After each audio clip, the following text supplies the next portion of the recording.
नमस्कार, मी पंजाब डक हवामान अभ्यासक मुक्काम पोस्ट गुगळी धामणगाव तालुका शिल्लोळ जिल्हा परभणी। आजपासूनचा परत एक शेतकऱ्यासाठी अंदाज येते म्हणजे मराठवाडा, पश्चिम महाराष्ट्र, उत्तर महाराष्ट्राकडे जाणार आहे, हे अंदाज सांगितला होता।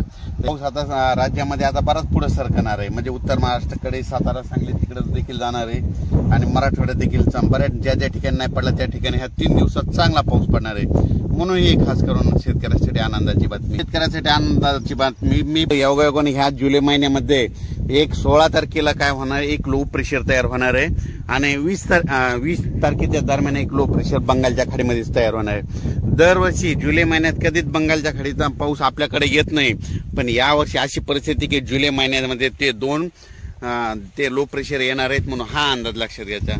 सर्व शेतकऱ्यांना सांगू इच्छिते की राज्यामध्ये सांगायचं झालं तर म्हणजे आज 7 तारखेपासून 7, 8, 9, 10 ते जवळपास 12, 13, 14, 15, 16 तारखेपर्यंत पाऊस राहणार आहे।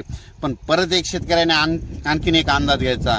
राज्यामध्ये 13 जुलैपासून ते 25 जुलैपर्यंत 2 म्हणजे कमी दाबाचे पट्टे तयार होणार आहे आणि ते सरळ असे महाराष्ट्रामधून जाणार आहेत। त्याच्यामुळे राज्यामध्ये 13 जुलै ते 25 जुलैच्या दरम्यान म्हणजे 13 ते म्हणजे त्या 15-16च्या दरम्यान चांगला पाऊस पडणार आहे, म्हणून हा अंदाज